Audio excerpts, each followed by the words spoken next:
asubuhi ya leo kwa ajili ya neno hili Mungu ambalo Bwana umetaka kutufundisha, na tunaalika Roho wako akaweze kutuongoza. Bila Roho wako sisi hatuwezi. Ndiposa Bwana tunashiriki hili neno tukialika Roho wako, nasi tunakemea kila roho zote za mpinga Kristo, kila maroho yote ambayo Baba ni ya confusion, tunaziweka chini ya nyayo zetu na tunatangaza ukuu wako. In Jesus name we pray and believe. Sema amen. Basi sasa tunataka kuzungumzia kuhusu mwito ambao Paulo aliitwa. Paulo anashuhudia vile aliitwa na Kristo, na I think tutasoma hiyo Galatians chapter 1 yote, maana iko na verse kama 24 hivi. Tutasoma ndio uelewe. Tusome tu verse moja, maana hapo ndipo ujumbe wetu. Basi nitasoma kwa haraka kuanzia verse 1 mpaka 24 ndio tuelewe sana. Basi neno nasema, Paulo mtume, si mtume wa mwanadamu wala kutumwa na mwanadamu, bali na Yesu Kristo na Mungu Baba aliyemfufua kutoka kwa wafu, na ndugu wote walio pamoja nami kwa makanisa ya Galatia. Neema na iwe kwenu na amani zitokazo kwa Mungu Baba na kwa Bwana wetu Yesu Kristo, ambaye alijitoa nafsi yake kwa ajili ya dhambi zetu ili atuokoe na dunia hii. Mungu Baba yetu, utukufu una yeye milele na milele. Amina. Na stajabu kwa kuwa mwamwacha upesi hivi yeye aliyewaita katika neema ya Kristo, na kugeuka injili ya namna nyingine, wala si kinyume. Lakini wapo watu wawatabishao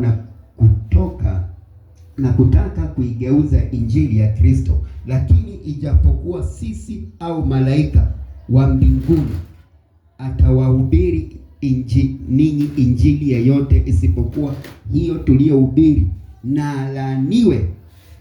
Kama tulivyotangulia kusema, na sasa nasema tena, mtu awaye yote akihubiri ninyi injili yoyote isipokuwa hiyo mlioipokea, na alaaniwe. Maana sasa, je, ni wanadamu ninao washawishi au ni Mungu? Au unataka kuwapendeza wanadamu? Kama ningekuwa hata sasa na wapendeza wanadamu, singekuwa mtumwa wa Kristo. Kwa maana ndugu zangu, injili hiyo niliyohubiri na wajulisha ya kuwa sio ya namna ya kibinadamu, kwa kuwa sikuipokea kwa mwanadamu, wala sikufundishwa na mwanadamu, bali kwa ufunuo wa Yesu Kristo. Maana mumesikia habari za mwenendo wangu zamani katika dini ya Kiyahudi, kwamba niliudhi kanisa la Mungu kupita kiasi, nikaliharibu. Nami nalienda katika dini ya Kiyahudi kuliko wengi waliohirimu zangu katika kabila zangu, nikajitahidi sana katika kuyashika mapokeo ya baba zangu. Lakini Mungu aliyenitenga tangu tumboni mwa mama yangu akaniita kwa neema yake, alipoona vema kudhihirishwa mwanawe ndani yangu, ili niwahubiri mataifa habari zake. Mara si kufanya shauri na watu wenye mwili na damu, wala si kupanda kwenda Yerusalemu kwa hao waliokuwa mitume kabla yangu, bali nalikwenda zangu Arabuni, kisha nikarudi tena Damaski. Kisha baada ya hayo miaka 3 nalipanda kwenda Yerusalemu ili nionane na Kefa. Nikakaa kwake siku 15, lakini sikumwona mtume mwingine ila Yakobo ndugu yake Bwana. Na ninawaandikia, angalie mbele za Mungu, sisemi uongo, Baadaye nalikwenda pande za Shamu na Kilikia, lakini sikujulikana uso wangu na makanisa ya Uyahudi yaliyokuwa katika Kristo, ila wamesikia tu ya kwamba huyo aliye hapo kwanza sasa anayehubiri imani ile aliyoharibu zamani, wakamtukuza Mungu kwa ajili yangu. Haleluya. Tumesoma hiyo ndio tuelewe mzuri mwito ambao Paulo anashuhudia. Huyu ni Paulo, alikuwa anahubiria kanisa la Wagalatia. Alipoenda Galatia, Paulo anashuhudia, maana waliokuwa katika kanisa la Wagalatia walikuwa Wayahudi. Hao Wayahudi walikuwa ni wale ambao walitoka Yerusalemu. So ilikuwa ya kwamba mtu yeyote akiokoka lazima atairiwe, afuate sheria za Kiyahudi, maana Wayahudi walikuwa wakimpokea Yesu ama wakiamini Kristo ni lazima watairiwe.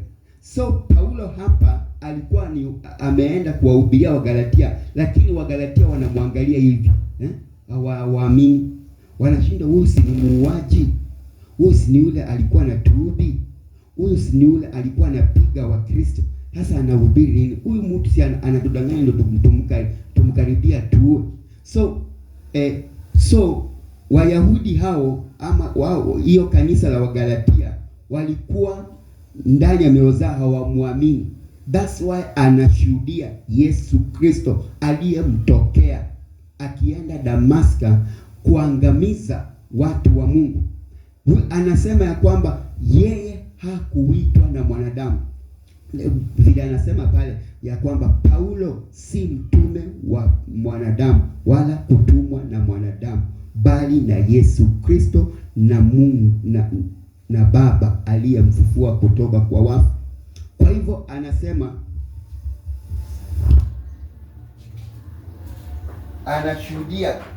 anashuhudia hivi ya kwamba yeye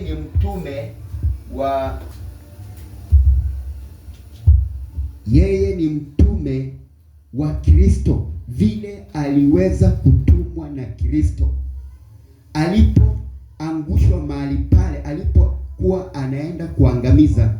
Maana aliangushwa kutoka kwa farasi, akawa kipofu kwa siku 3, na hapo ndipo Yesu alipomwambia ya kwamba ni mimi Yesu unayeniudhi. Maana Paulo alimwambia, ni nani wewe Bwana?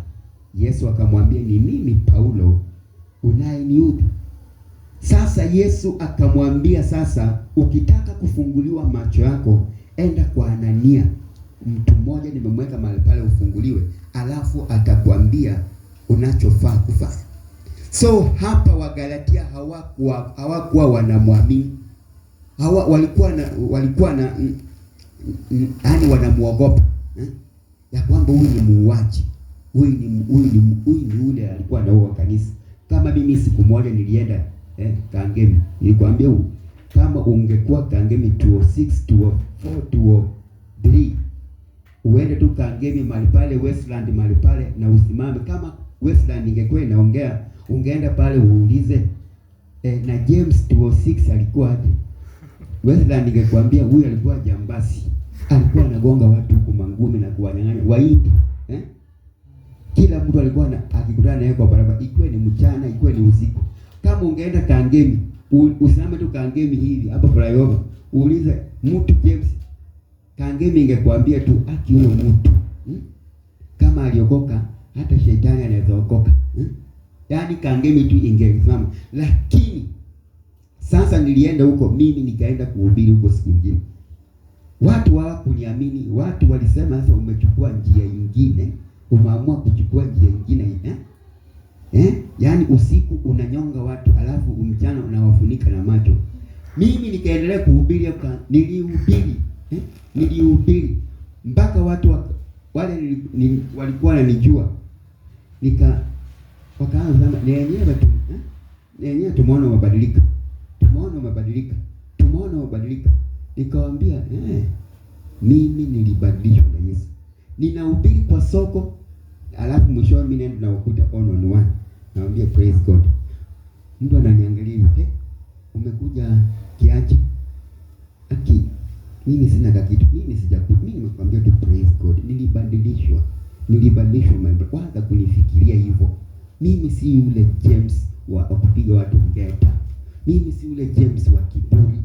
Ni James wa Yesu Kristo. Yule ambao ulikuwa unamuona kwa soko pale, sasa nimekuja on one. Maana mlikuwa mnaniangalia sana, mko na tofauti na mimi naye nimekuja kushuhudia on one ya kwamba Yesu alikuja kubadilisha kilicho kibaya.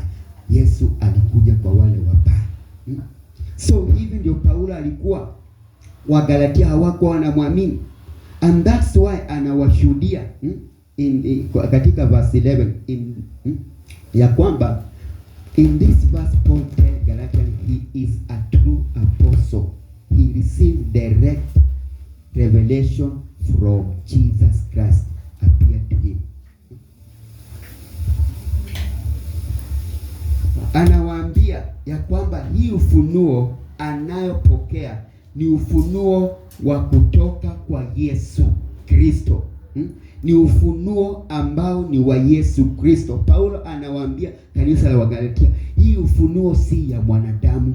Ni Yesu amenipa hii ufunuo niweze kuwatangazia watu wa mataifa. Maana Paulo alitumwa kwa watu wa mataifa, lakini Wayahudi ambao walikuwa wako kwa kanisa la Galatia walikuwa wanasema kwa nini? Why? Kwa nini? Paulo anawaambia mimi sijatumwa kwa nyinyi ambao mko sawa. Mimi nimetumwa kwa watu wa mataifa ambao walikuwa wametengwa. Maana watu wa mataifa hao ndio walikuwa wametengwa, ya kwamba hawajulikani, ya kwamba hawajui Mungu. That's why unaona Paulo ukisoma Acts 16, Wayahudi wanatoka Yerusalemu kwenda Antiokia kuona watu wa mataifa, wanaleta kelele. Why? Kwa nini watu wa mataifa wanaokoka? Kwa nini watu wa mataifa wanaokoka? Kwa nini lazima mtu yeyote akitaka kuokoka apitie kwa sheria ambayo ni ya Kiyahudi? Lakini Paulo anawaambia mimi hii revelation ambayo nilipewa si kupewa na mwanadamu. Maana ningepewa na mwanadamu ningekuwa chini ya mwanadamu, ama ningepewa na mwanadamu ningekuwa mtume wa chini ya mwanadamu. Lakini hii ufunuo nimepewa na Yesu Kristo mwenyewe. So hapo ndipo anaambia kanisa la Wagalatia mwito wake. Na ndio maana hili neno ukili transfer kwa maisha yetu ya sasa, unakuta hapa kanisa ama mchungaji mchungaji unasikia anahubiri na moto, alafu unasikia how can you see that my revelation? Mimi nikisikia tu, hata kama nimeingia kwa hiyo kanisa nikasikia tu mchungaji anahubiri na asema how can you see that my revelation, nachukua Bible yangu na kutoka. Because I don't need the revelation of men, I need the revelation of God. Hapa Paulo anawaambia ya kwamba mimi nilipokea ufunuo kutoka kwa Yesu, si kwa mwanadamu. Maana ningepokea ufunuo kutoka kwa mwanadamu ningekuwa chini ya mwanadamu. Lakini sasa saa hii kanisa la saa hii wanataka revelation ya mwanadamu, wanataka ufunuo ya mwanadamu. Pastor anasimama, mchungaji anasema, how can you see my revelation? Next Sunday I will bring another revelation. My friend, we don't need the revelation of man, but we need the revelation of the Holy Spirit. We need the revelation of Jesus Christ. Vile aliambia Paul hapa, vile Paul anaambia kanisa la Wagalatia ya kwamba I received directly by revelation from Jesus Christ appeared to me. Kwa hivyo Paulo anashuhudia, lakini kanisa la Wagalatia wanakataa. And that's why injili ya Kristo sio tu kwa Yuda ama kwa Wakristo, ama kwa dini katika ulimwengu wanavyoendesha. It is the full and final truth about God and about the way to obtain salvation. Hiyo ndio injili ya Kristo ambayo Paul alikuwa anaambia kanisa la Wagalatia. Amen. So siku ya leo katika huu mwito, hata wewe mwenyewe sahihi, mwito wako wewe uliitwaje? Labda ulihubiriwa, wengi walihubiriwa injili, labda wewe ulisikia injili, labda ulisikia injili ya kuambia njoo kwa Yesu utapata kazi, ukaenda kwa yule mchungaji alikuwa na ubiri, mwinjilisti moto na ukaokoka.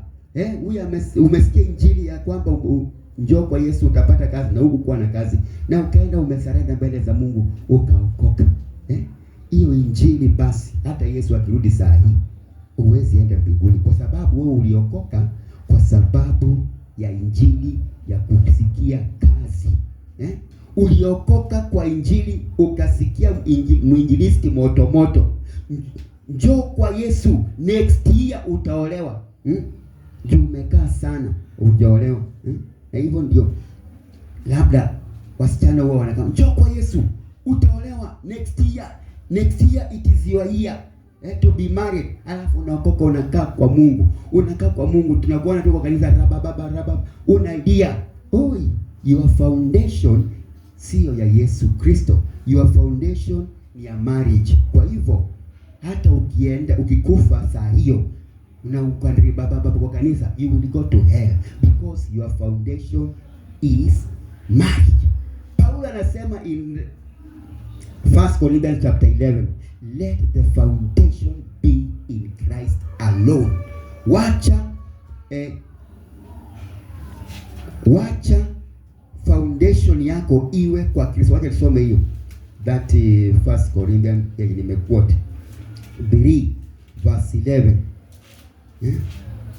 Wacha msingi wako uwe kwa Kristo peke yake. 1 Corinthians chapter 3 verse 11 inasema maana msingi mwingine hakuna mtu awezaye kuweka isipokuwa ni ule uliokwisha kuwekwa, yani Yesu Kristo. Sijui nani yako na Kizungu anayosomea hapo. There is no other foundation that men have been laid. For other foundation can no man lay. Yes. Than that is laid, which is Jesus Christ. Which is Jesus Christ. Kwa hivyo kuna mtu aliokoka. Yaani mtu aliokoka kwa sababu alihubiriwa ya kwamba utabarikiwa mashambani, utabarikiwa mjini, utabarikiwa ukitoka, na mtu akaokoka. My friend, that is not the true foundation. Hiyo sio mwito ambayo wewe ulichukua ni mwito wa kazi ama wa kubarikiwa. Kwa hivyo huo si mwito ambao mtu ameitwa. Mwito ambao umeitwa ukasikia mwito ni umesikia injili ya kuambiwa tubu dhambi zako. Tubu dhambi zako. Kwa hivyo ukisikia tubu dhambi zako, wewe jua, ona dhambi zako zenye umekuwa ukitenda, alafu zilete kwa Yesu Kristo. Ambie Mungu, mimi nimekuja kwa sababu nimesikia injili ya kutubu. Kwa hivyo mimi nimeona dhambi zangu na sasa nimezileta kwako Yesu Kristo, uniondolee hii mizigo ya dhambi. Ninakupokea kuwa kama Mwokozi. Hiyo ndio mwito ambao sasa tunaona ni mwito kamili. Na ndio maana Paulo anashuhudia hapa Wagalatia kuhusu mwito wake, maana hawakuwa wanaamini. Walikuwa wanasema huyu ni muuaji, huyu hatuwezi amini, huyu labda anataka tumkaribie ndio atuue, mzuri amekuja na neno la Mungu ndio tumkaribie atuue. Lakini Paulo anawashuhudia yule Yesu Kristo aliyenitokelezea katika Act chapter 9 verse 3, ya kwamba yeye aliniuliza, Paulo, ni mimi unayeniudhi? Akaniambia ya kwamba enda kwa Anania, atakwambia kinachoweza kutenda. Kwa hivyo Paulo anashuhudia hapa ili wamuelewe mzuri, lakini hawakuwa namuelewa. So Wakristo hupokea injili ya Kristo kupitia watu wakihubiri, wengine wakipokea kupitia Roho Mtakatifu. Kuna Roho Mtakatifu anaweza kukuhubiria na ukapokea Yesu na ukaenda kwa mchungaji ukamwambia niongoze toba, maana Roho Mtakatifu alinihubiria. Kama Samueli, nani hakuna mwenye alimhubiria Samueli. Samueli aliitwa mara 4. Akaenda kwa alikuwa nani huyo priest. Huyo priest alikuwa anaitwa ni msahau jina. Samueli alikuwa kijana mdogo, Elikana. Samueli alikuwa kijana mdogo. Sasa anasikia tu sauti Samueli anafikiria ni Elikana na mwita. Sasa mara ya mwisho Elikana alimwambia akikuita tena sema niko hapa Bwana. So yes, ilikuwa Eli, not Elikana. Elikana ni nani? Eli. Hiyo majina yanaenda kufanana. So Eli akamwambia Samueli, ukisikia hiyo sauti sema niko hapa Bwana, sema nami.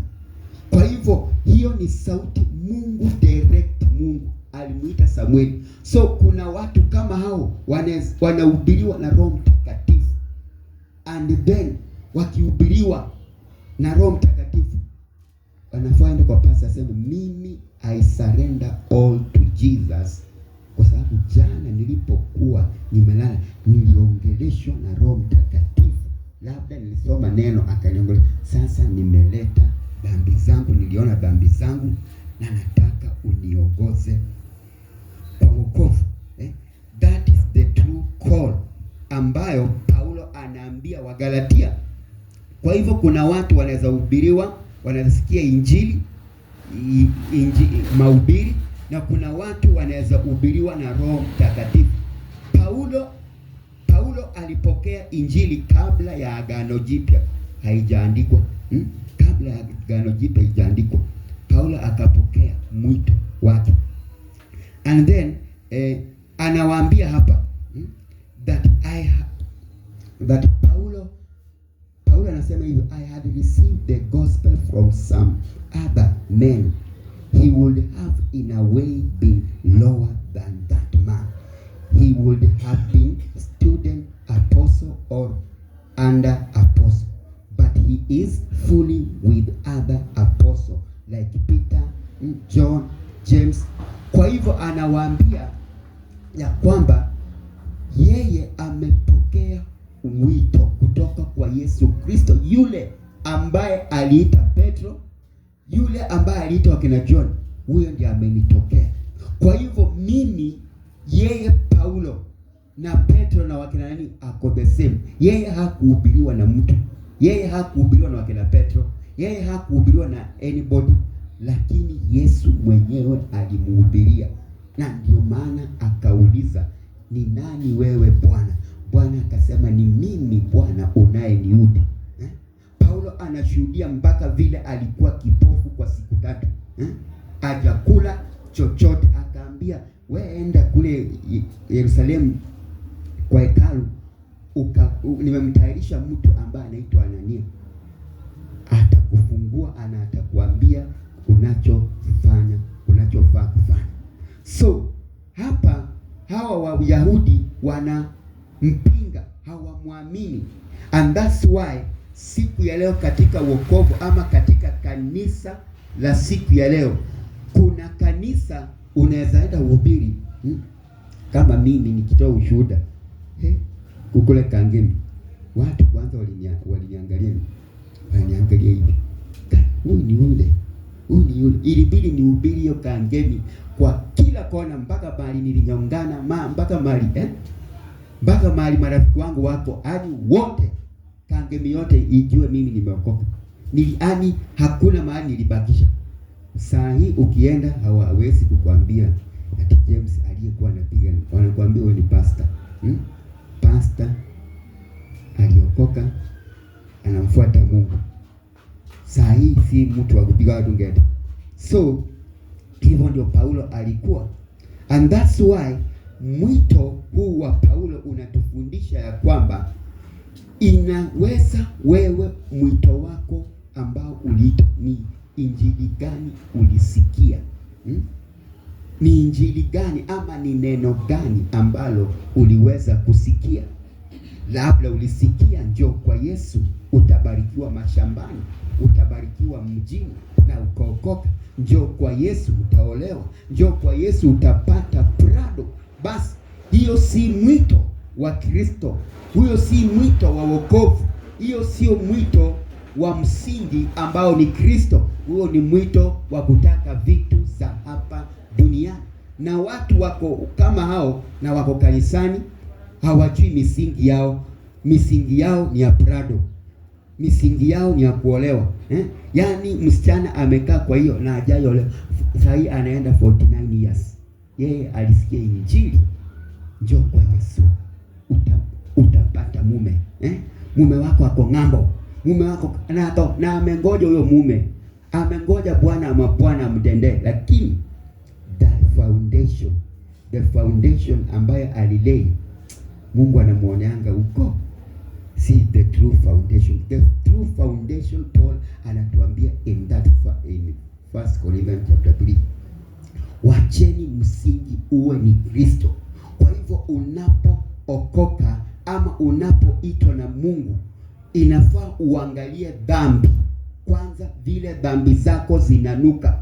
Maana unaona ya kwamba Waisraeli waliambiwa ya kwamba watoe ng'ombe iwasimamie 365 days. Kwa hivyo walikuwa wanatoa ng'ombe kwa madhabahu ya Mungu. Kwa hivyo katika hiyo madhabahu kulikuwa kunanuka uvundo wa damu ya mang'ombe, lakini Yesu Kristo ambaye alikufa pale msalabani sasa akakuja kuondoa hiyo uvundo wa mang'ombe, akaondoa hiyo uvundo ya damu za mbuzi. Sasa akamwaga damu yake. Sasa ni damu yake inazungumuza pale madhabahuni, ni damu yake inazungumuzanga pale msalabani. So Yesu anataka tu wewe mwenyewe kuchukua hatua ya kuona dhambi zako vile zinanuka, vile madhabahu yake ilikuwa inanuka uvundo. Sasa uone dhambi zako vile zilikuwa zinanuka uvundo, usarende wewe peke yako, uende wewe peke yako, umwambie sasa mimi nimekuja. Si atuupitie kwa kuhani, si atuupitie kwa kuhani mang'ombe, sijui sacrifice, sijui kuhani akwambie toa 40,000. Biblia inasema mzuri katika wa Hebrew 10:26, there is no sacrifice of sin. Hakuna dhambi, hakuna dhabihu ingine iliyobaki kwa ajili ya dhambi. Kwa hivyo dhabihu Yesu alimaliza pale msalabani, na akasema in John 19:30, it is finished. Kwa hivyo msalabani tunaenda hivi vile tumesikia injili, tumesikia mwito, tumehubiriwa. Sasa ni wewe mwenyewe kujiona, haki, nimesikia hili neno, mimi napeleka dhambi zangu msalabani, maana ninataka hii imani. And that's why the Bible says imani huja kwa kusikia, na si tu kwa kusikia bali kwa kusikia neno la Mungu. Kwa hivyo nimesikia neno la Mungu, then ninapeleka dhambi zangu msalabani without priest. Lakini siku ya leo bado mshirika ama mwanadamu lazima apitie kwa priest. And the Bible say all of us, even you Joy, you are a priest. Amen. Sisi wote ni priest. Hakuna ati pastor ati kwa kanisa la Kristo hakuna priest, hakuna nini. Pastor ni mtu ambaye ni kondoo, amewekwa kondoo zako huko shako, kuna kwanga na moja umeweka kengele. Hiyo ndio ujue hata ukua mbali, unajua kondoo zangu ziko mahali fulani. Kwa hivyo pastor ako kama hiyo kondoo moja yenye imewekwa kengele, amewekwa aongoze hii kondoo zingine, ndio Mungu ajue kwamba huyu nimempea hii hawa kondoo aongoze. Ndio kengele ya pastor ikini inaongoza hao. So lakini tukikuja tu upande wa priest, sisi wote ni priest mbele za Kristo. Kitambo ndio kulikuwa na priest. Wana wa Israeli walikuwa wametengewa Walawi kama priest, walete dhabihu zao, walete mang'ombe zao, ili ng'ombe zao ziwasimamie wani ya dhambi. Lakini Yesu Kristo hatuendi tena ati hawezi kufa tena ati ni kwa ajili ya alikufa na akamaliza na akasema it is finished. Kwa hivyo saa hii ni wewe mwenyewe kuchukua, kuona mwenyewe dhambi zako na kuenda mbele za Kristo, and then unamwambia mimi nilitoa mimba 3. Niliua mtu, mimi nilikuwa jambazi, mimi ninaokoka siku ya leo, ninakiri Yesu Kristo mbele ya watu na ninamaanisha. Huo ndio mwito ambao ni wa kweli, ambao Paulo anashuhudia hapa Wagalatia ili wamwamini, maana Wagalatia hawakuwa wanamwamini. Tunasoma verse 11 ya kwamba kwa maana ndugu zangu, injili hiyo niliyowahubiri na wajulisha ya kuwa sio ya namna ya kibinadamu. Anasema hiyo injili aliyohubiri sio ya kibinadamu, wala hiyo ufunuo ambayo aliweza kufunuliwa si ya mwanadamu, ni Yesu Kristo. Lakini sasa katika kanisa mpaka pastor anaogopa au anauliza washirika akienda Sunday ikikaribia, mnasikia ni ujumbe gani nihubiri? Washirika wanasema si urudie ile yenye ulihubiri Sunday ya mafuta. Mapasta badala wahubiri injili ama ufunuo, saa hii wanafuata watu badala wafuata Roho Mtakatifu na ufunuo. Saa hii wanafuata watu, wanataka watu ndio wasitoroke kanisani. Ulisikia ile injili ya tuhubirie kama ile, utafuta ingine kama hiyo ya mafuta ya mafuta mzuri. Watu hawataki kuhubiriwa kuhusu ufunuo wa Kristo, wanataka kuhubiriwa kuhusu ufunuo wa mwanadamu. That's why unaona pastor anasimama anahubiri, and then unasikia anasema how do you see that my revelation? How do you see that my revelation? Sasa hiyo revelation, my friend, kwa kanisa la Kristo, we don't need the revelation of men, but we need the revelation of Jesus Christ of Nazareth. Amen. Kwa hivyo hakuna mwenye alihubiria Paulo. He is a true apostle and he teach the true gospel. Let Galatians not doubt. Kwa hivyo walikuwa na doubt. Walikuwa na doubt. Who is this? Kwa injili ya Paulo yote wanapinga. Hakuna watu wa mataifa wawezi okoka. Wakiokoka lazima wapitie kwa sheria ya Kiyahudi. Na Paulo anawaambia ya kwamba we are not under the law, we are under the grace. The grace imebeba kabila zote. The grace ni wa kabila Mluya, Mkikuyu, Mchaluo, kila mtu. Saa hii sio injili ambayo nimebeba, sio injili ya sheria, ni injili ya neema ya Kristo ambayo ni alimwaga pale msalabani. Lakini saa hii tunakuta injili iko, unakuta mchungaji ana injili ya mlima. Sasa anaendana mpaka na wasiasa, anaweka milima hapo, injili ya mlima. Injili kama pasa ni Mluya, basi anaweka injili ya Kiluya. That's why unakuta kanisani kama pasa ni Mluya, anaweza hubiri maneno yote, iwe tu maneno matatu ni ya Kiswahili, lakini ingine yote ni ya Kikuyu. Kama pasa ni Mluya anahubiri kwa Kiluya sana, kama ni Mjaluo anahubiri kwa Kijaluo sana.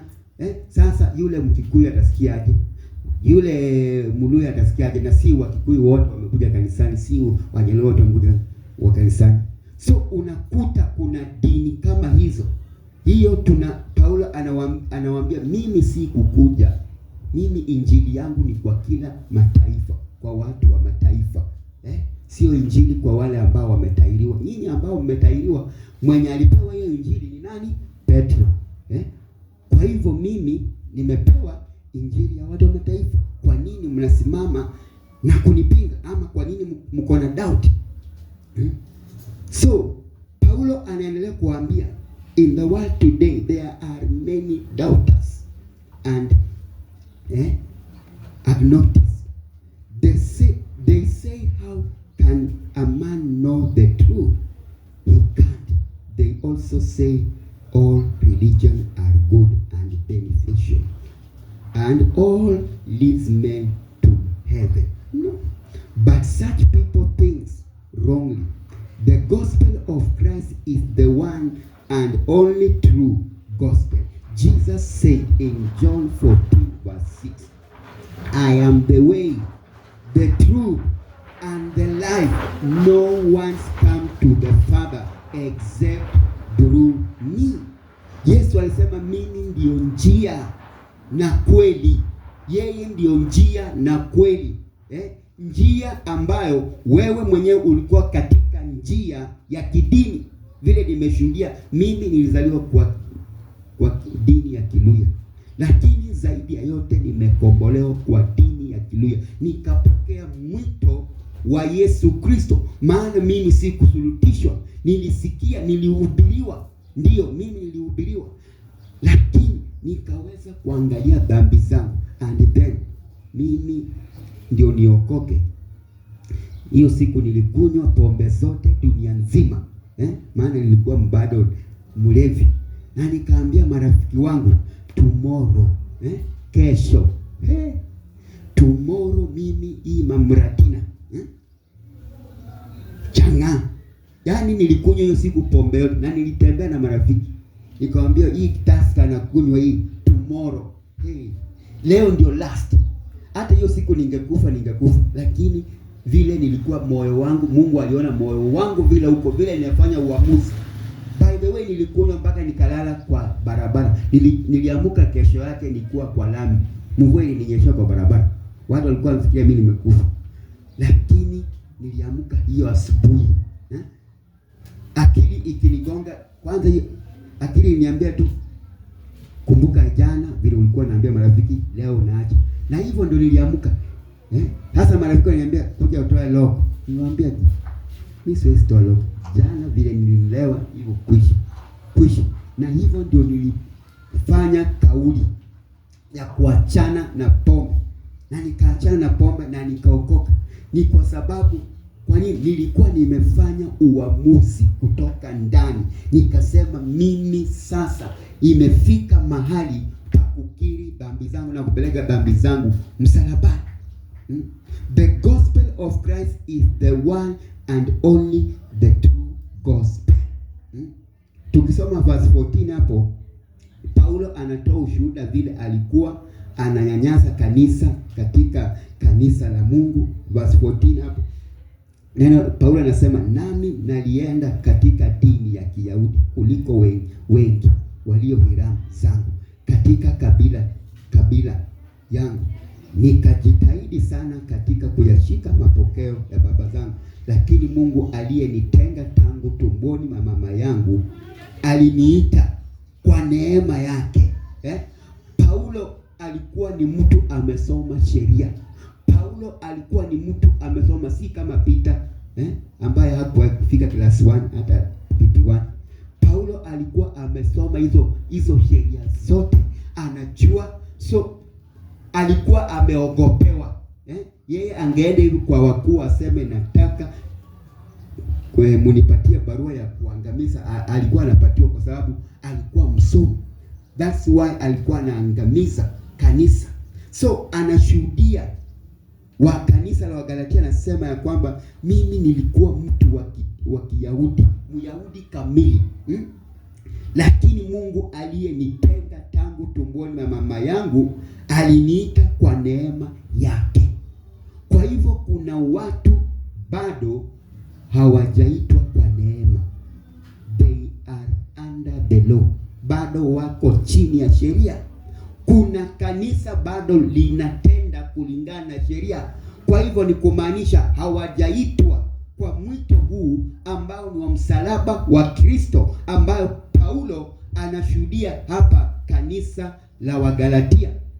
Kanisa la Wagalatia walikuwa Wayahudi, waliona Yesu akisulubishwa, lakini hao ndio number 1 kusulubisha huyo Yesu. Na Yesu mwenyewe alikuja kwa hao Wayahudi na anajiitanisha na Wayahudi. That's why Pilato anaposulubisha Yesu pale msalabani in John 19:19 anaandika pale msalabani, huyu ni mfalme wa Wayahudi. Lakini Wayahudi wanamwendea Pilato, wanamwambia, kwa nini umeandika ni mfalme wa Wayahudi? Lakini Pilato anasema, what I have written, I have written. Yale nimeandika ni mfalme wa Wayahudi. Lakini Wayahudi wenyewe hawamtaki. Why? Kwa sababu Yesu alikufa. Sasa si Myahudi, ni wa kabila zote, si Mungu wa Waisraeli. Waisraeli ni wale ni Wayahudi hao, si Mungu wa Waisraeli tena, ni Mungu wa wote.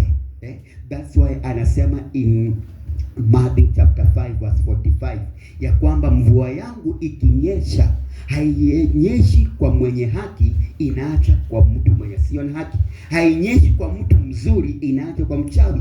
Mvua yangu inanyesha kwote, kwa wachawi, kwa waganga. Ni kwa sababu niliwafia hao watu, nilikufa kwa ajili ya ulimwengu ili waingie katika mwito wangu. Amen. Kwa hivyo ni mwito mgani? Ama siku ya leo inafaa ujiulize, which gospel ambayo ulisikia alafu ukaweza kuokoka na kumpokea Yesu Kristo? Inafaa unajiita mkutano wewe mwenyewe ya kwamba ni injili gani nilisikia? Ni injili ya kuambiwa utalipiwa rent, ni injili ya kuambiwa utasaidiwa katika hii wokovu, ni injili ya kuambiwa utapokea kazi, ni injili ya kuambiwa utaolewa 2027 ama 2025.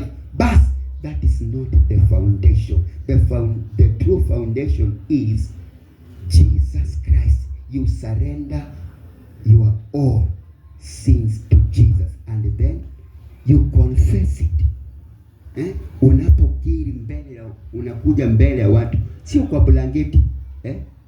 Ati unasema Bwana, nimeokoka, kesho naenda kanisani. You will still go to hell.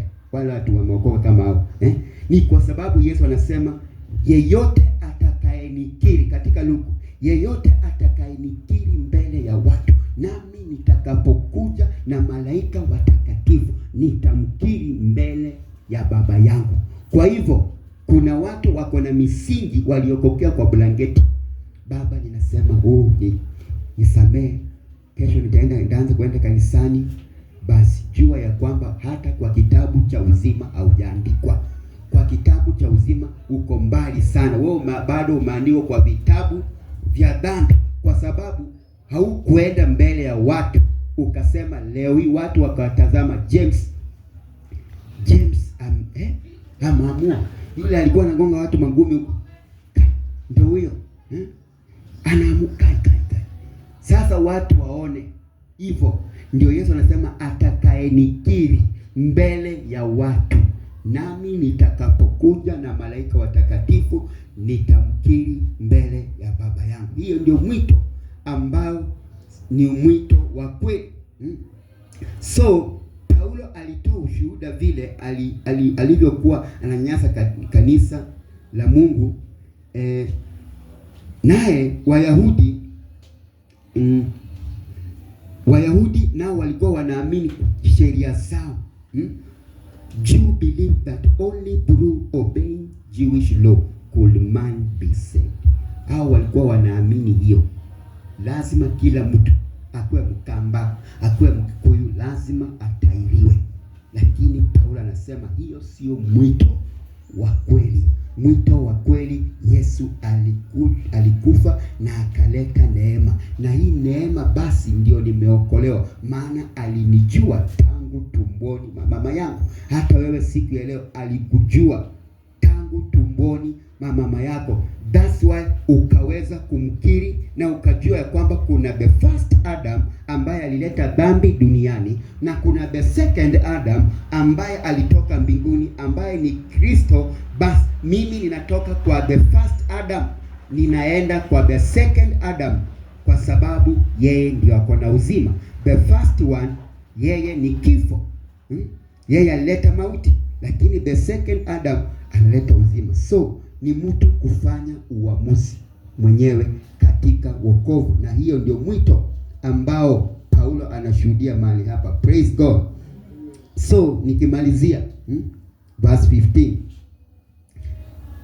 ya kwamba but Paul's main message is that man is saved by the grace through faith in Christ. Verse 15, God had appointed Paul to be his apostle before he was even born. Verse 15 nasema, lakini Mungu aliyenitenga tangu tumboni mwa mama yangu, Paulo anashuhudia, akaniita kwa neema yake. Yaani Paulo anasema alitengwa tangu kuzaliwa.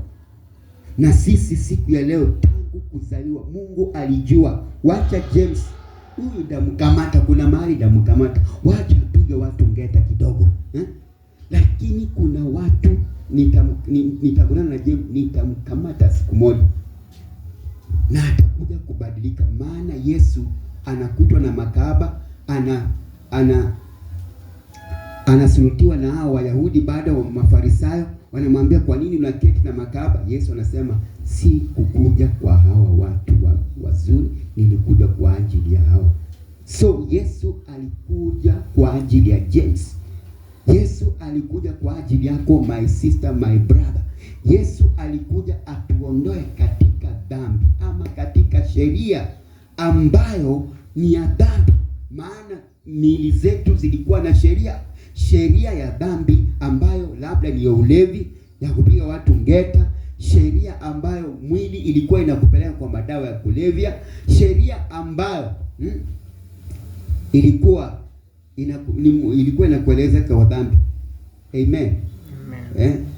Kama my brother hapa ninapenda kushuhudia akikuwa hapa, siwezi shuhudia akikuwa bali kijana amewaka mwili kijana anasema ni Mungu ameniambia niende niulize, na kijana ako tu huyu kijana amejuaje wasichana? Kijana amekwamilia msichana wenyewe, ameachana kwenda kanisani, ako kwa nyumba wenyewe, na ni Sunday. Ati unajua pastor, ni Roho Mtakatifu ameniambia. Huyu ndiye nimeonesha, na bado anasoma. Nilimwangalia nikajua ni shetani ameingia. Generation ya siku hizi shetani amemjaa, mpaka namwambia Collins, please tuingie kanisani. Hapana, wacha tu niongee neno mbili kwake, wacha nitupe mahindi na hapo kwa nyumba. Baba yako akikupata utapigwa mwili. Shetani alikuwa amekamata mwili mwili ungepatikana wewe mbabe msichana. Ni mwili. Kwa hivyo mwili una sheria zake. Mwili ndio unakuambianga, anaambianga mzee, umepata mwili ndio inaambianga mzee, umepata 1,100, ongezea mke mwingine. Hii 1,100 ni mingi. Ni mwili. Mwili ndio inakuambianga enda kwa mama pima. Mwili ndio inakuambianga enda hivi ukatenda dhambi au uonekane. Hiyo ni sheria ya mwili. Kwa hivyo lazima ushinde mwili huu ndio ukaweze kujua ya kwamba mimi kama Mkristo nilichukua hatua ya mwito ambao ni mwito wa Kristo. Kwa hivyo sifai kutenda dhambi. Na ndio maana Paulo tunajifunza hapa katika huu mwito wa Paulo ambao anashuhudia kanisa la Wagalatia. Amen. So Paul says God called me by his grace. Yeye alisema nimeitwa. Ukisoma 1 Corinthians chapter 15 verse 9 pale, hapo ndio anashuhudia tena kanisa la Wakorintho ya kwamba Mungu aliniita kwa neema. Na hii neema ndio nimewaletea. Ili mjue ya kwamba kuna Mungu wa neema ambaye ametutoa kwa sheria. Maana kanisa la Wagalatia na la Wakorintho hili ndio limesumbua Paulo. Kanisa la Wakorintho wanatoka kanisani hivi vile tuko hivi, walikuwa wanaenda kanisani, lakini unakuta pastor ametoka kuhubiri, anaambia chair lady, unajua leo sijisikii na mke wangu, nisikie na chairlady anakubali tu. Keyboard hapo ana mchezaji keyboard unasikia tu sasa amekamatana na mchezaji keyboard mwingine. Sasa unakuta ni dhambi kwa kanisa la Wakorintho. That's why Paul anawaambia katika hiyo 1 Corinthians chapter 3 verse 4 hapo. Je, hii mambo ambayo mnafanya, je, si ya mwili? Anawauliza, je, hii mambo mko kanisani na mnafanya hivi? Kanisa ibada imeisha. Unasikia haya kijana amekamata mama mwenyewe twende. Ule mzee ameenda kwa mama bima. Je, hii mambo si ya mwili? Anawauliza hapo in that 1 Corinthians chapter 3 verse 4 kuendelea. That's why anawaambia hii mambo ambayo mnafanya basi haistahimili kwa watu ambao wameokoka. Anawaambia wacheni msingi uwe ndani yenu, na msingi huu ni Kristo. Ya kwamba ukimjua Kristo unakiri dhambi zako na unaachana nazo kabisa, na hiyo ndio mwito kamili. Na ndio maana Paul anasema hapo ya kwamba yeye aliitwa kwa neema. Kwa hivyo inafaa kanisa la Wakorintho, kanisa la Wagalatia wakuje kwa neema ya Mungu. Na kanisa la Wagalatia anawaambia ni nani aliyewaroga nyinyi? Nyinyi ambao mlijionea Yesu akisulubishwa. Yesu alijiita Myahudi kama nyinyi. Nyinyi tena mnarudi nyuma, mnaabudu vitu vingine, mnafanya mambo mengine. Ni nani aliyewaroga? That is Galatians chapter 3. So number 2, he called us to be his adopted children. Alituita tuwe wanawake. Kuna wana ambao wako huwa tunasoma wana wa Israeli. Wana wa Israeli hawakuwa na nguvu yoyote. Waliitwa na Mungu lakini hawakuwa na nguvu. Walikuwa chini ya sheria. Walikuwa wamepewa sheria. Kwa hivyo wana wa Israeli, huwa tunasoma wana wa Israeli.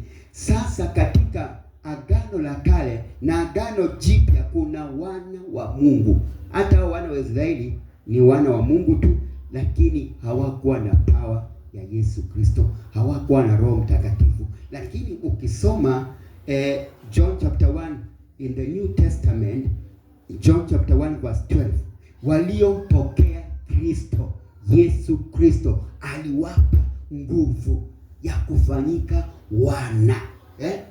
Hatujasoma in the Old Testament wana wa Israeli wakapokea Yesu wakapewa nguvu, lakini tunaona in the New Testament kwa kanisa la Kristo, John anashuhudia katika John chapter 1 verse 12, waliompokea aliwapa nguvu. Kwa hivyo wana wa Mungu ambao sisi tulikuwa tumesauliwa, sasa tulikuwa kando ya Mungu, tumeletwa wote dunia nzima ili tuwe wana wa Mungu. Wale ambao watampokea Yesu Kristo aliwapa uwezo ya kufanyika wana wa Mungu. Tumepewa uwezo, tumepewa mamlaka. Yaani ukishajua tu wewe ni mwana wa ufalme, pepo haifai kusumbue. Haifai upigie pastor, pastor haki nimeenda tu nje hivi, nafika kwa mabati kunatembewa haki. Wewe si mwana, wewe bado ni wana wa Israeli, maana wewe ni muoga. Na waoga hawataurithi ufalme wa Mungu kulingana na Revelation. Inasema hivyo, waoga hawataurithi ufalme wa Mungu. Wana wa Mungu ni wale ambao wamepatiwa uwezo ya kufanyika wana. Kwa hivyo wamepewa uwezo ya nini? Ya kwamba lolote ambalo watafunga hapa duniani, hiyo ni mamlaka Yesu alipatia Petro in Mathayo 16:18, ya kwamba nimekupa mamlaka, lolote utakalofunga hapa duniani utafungwa mbinguni, lolote utakalofungua hapa duniani litafunguliwa mbinguni. That's why aliwafundisha mitume kuomba, Baba yetu uliye mbinguni, jina lako litukuzwe, ufalme wako ufike. Ufalme, kwa hivyo tuko hapa tuna represent ufalme wa mbinguni ambaye baba yetu alitubariki, ambaye ufalme huu sasa mahali tuko mahali hapa, basi tuko kwa Shetani, na kwa Shetani hapa lazima tu represent ufalme wa mbinguni. Tusifuate vitu za hapa duniani, tusiokoke ama tukupokea mwito wa kuambiwa njoo kwa Yesu utabarikiwa, njoo kwa Yesu utaolewa, njoo kwa Yesu utapokea maprado. Hapana, baraka zetu inafaa tujue baraka zetu zinatoka kwa Mungu aliye juu, vile Paulo anasema in Ephesians chapter 1 verse 3 ya kwamba atukuzwe baba yetu aliyetubariki na vitu za rohoni. Kwa hivyo baraka zetu ni za rohoni. Amen. Kwa hivyo mwito wetu ni unatoka kwa mwito wa Yesu Kristo, na Yesu Kristo ambaye sasa anakaa ndani yetu, hayuko nje. Wana wa Israeli alikuwa anakaa nje, akitaka kuwahudumia anakuja na anaenda. Manabii wa kale Yesu alikuwa anakushuka tu hivi anawahudumia, nabii anatabiri, na akishatabiri anabaki tu, hata anaenda kwa mama Pino, anabaki tu vile alikuwa mpaka vile tena atarudi. Lakini saa hii sisi tunakaa na Yesu Kristo. Why? Kwa sababu roho wake ambaye alitupa nguvu, alisema mtapokea nguvu, na hizi nguvu mtashuhudia Yerusalemu, Judea, mtashuhudia injini kwote. Kwa hivyo hizi nguvu ziko na wana wake ambao amesema in John chapter 1 verse 12, waliompokea aliwapa uwezo wa kufanyika wana. Amen. Kwa hivyo tuko na mamlaka, tuko na uwezo. Kwa hivyo siku leo nakutia moyo, ukisikia mabati na tikika ati mchanga na rusha mchanga huko, wacha kupigia pasta usiku saa 9, oh pasta sasa amka, ndio hii ana gwara. Wewe ambiwe mchanga gwara, ukimaliza enda gwara, wewe ruka, ukimaliza wewe enda, ninakusikia. Lakini hapa ni damu ya Yesu inaongea. Hata ruka tu hapa na ataenda. Kwa sababu gani? Unajijua you are the son of God. Hallelujah. Amen. You have the power. Kwa hivyo huyo ndio mwito ambao tumeitiwa. He has called us to be his adopted children. Tuwe warithi wake. In Romans 8:17 pale utaenda usome. He called us to some task or service that he has prepared for us to do. Ametuita kumtumikia yeye. Ametuita tukatoe dhabihu safi. Ametuita ili tukatoe dhabihu inayompendeza, sio dhabihu ya kupeleka kwa kuhani. Sisi wote ni makuhani. Sisi kwa kanisa la Kristo, wana wa Kristo, kila mmoja ni kuhani. Kuhani vile nimekuambia, pastor ni amewekewa tu kengele, vile umewekea kondoo wako kengele, ndio aongozenge kondoo, ndio ujuenge kondoo, hiyo ni kengele yangu ya kondoo yenye. Kwa hivyo kondoo zangu ziko huko. Kwa hivyo pastor wanakuanga wamewekewa hiyo kengele. Kwa hivyo sisi wote ni makuhani na tuko na radi. Unapoenda mbele za Mungu unamwambia, mimi kwa mwito huu, kwa maana mimi ninatoa dhabihu ya mwito ambao ninatoa mwili wangu kama dhabihu, vile Romans 12 inasema verse 1, toeni miili zenu kama dhabihu inayopendezwa. Hiyo ndio ibada kamilifu inayompendeza Mungu. Kwa hivyo miili zetu, ndani yetu tumebeba Kristo. Wacha kuenda kutafuta Yesu Mombasa, wacha kuenda kutafuta Yesu katika milima, sijui milima ya Kirinyaga, sijui ya wapi.